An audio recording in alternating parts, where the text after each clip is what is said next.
A real privilege to be here. Thank you very much for having me. I was in Suffolk yesterday meeting with Healthwatch Suffolk, but obviously you're better than them.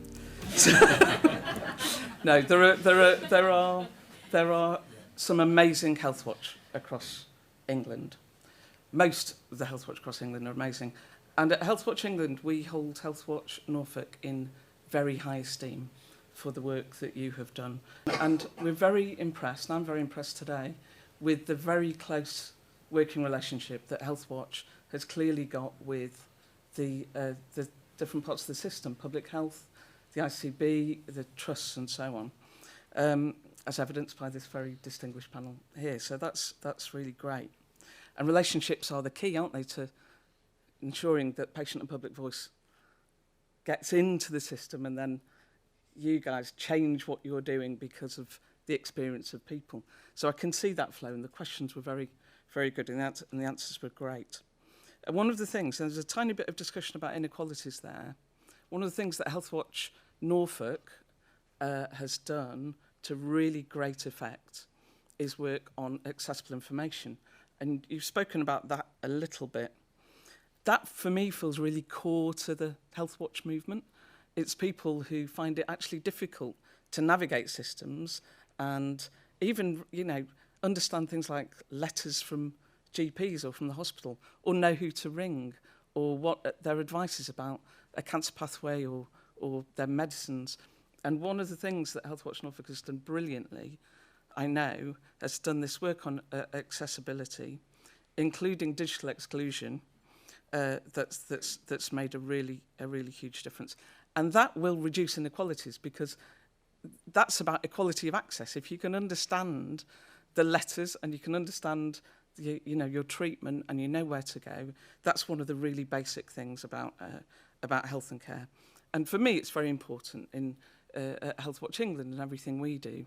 Some of the things we're going to be focusing on, we're going to carry on banging on about access to GP services and about dentistry.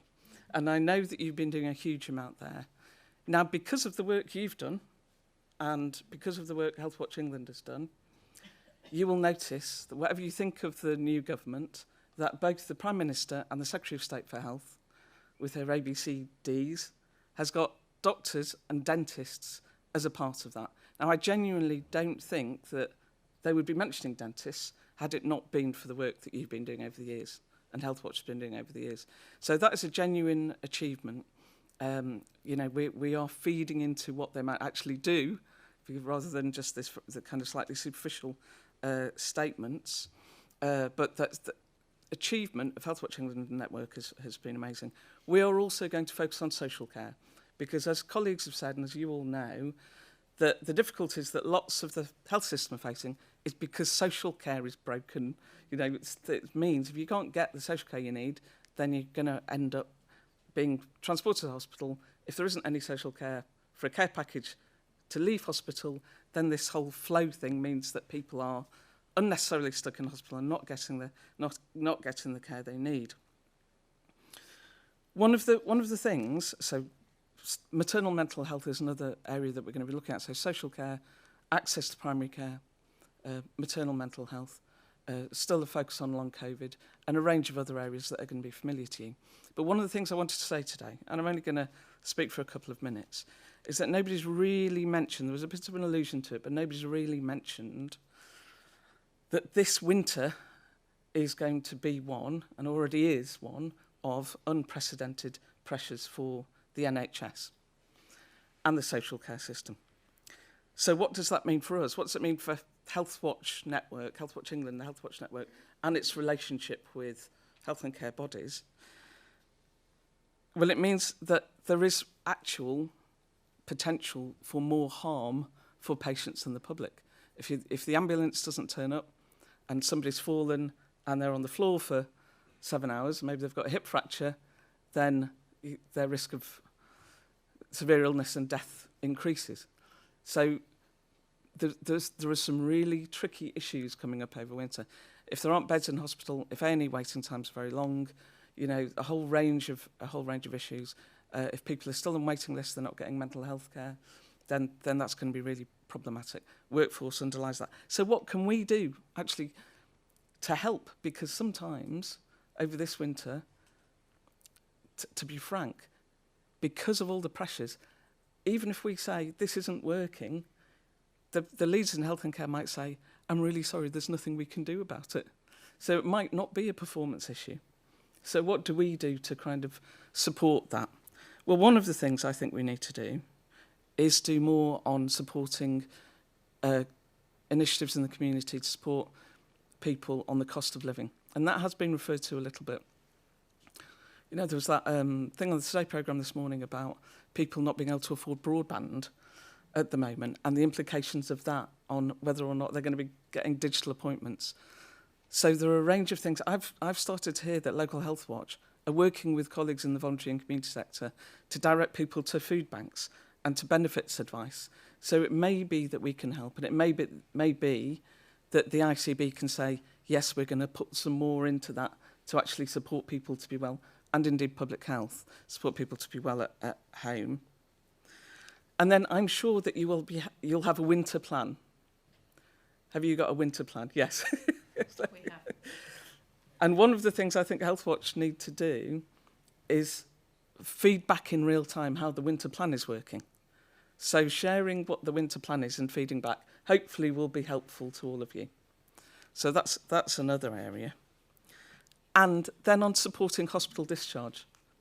So Healthwatch, for example, I don't know if you already do this, Alex, but Healthwatch in Brighton and Hove, for example, has had a programme of ringing people who leave hospital.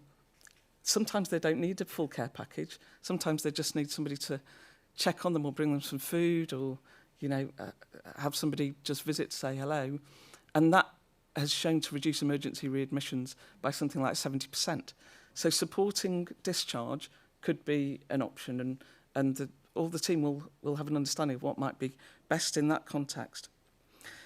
And then the other thing I would say is that Healthwatch is very good at being the critical friend and pointing out where services are not working, and that's absolutely right, that's our job.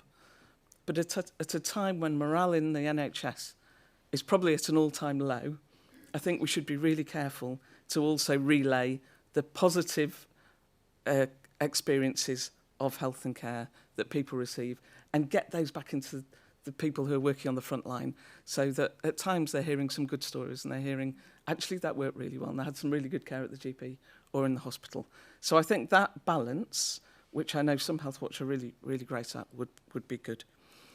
So as well as the long-term strategic, what are we going to do in Norfolk and Waveney over the long term, I think finding a way to work together potentially a bit differently over winter might support patients, might support the NHS in the long term.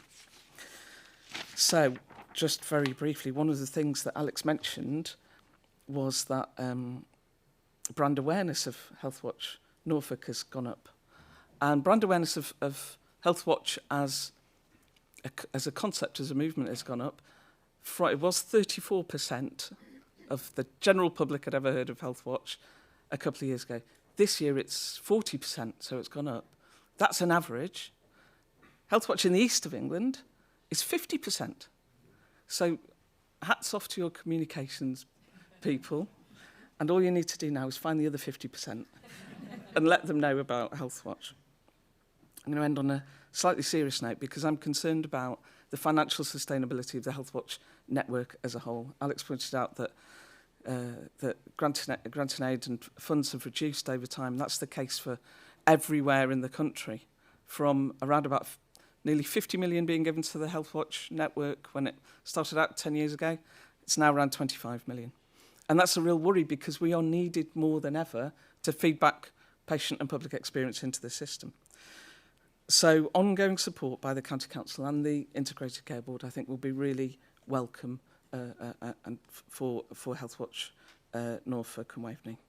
Final word is to pay tribute to the excellent work of Healthwatch Norfolk, as I say, held in incredibly high esteem by Healthwatch England. So thank you for everything you do to support patients, public and communities across this area.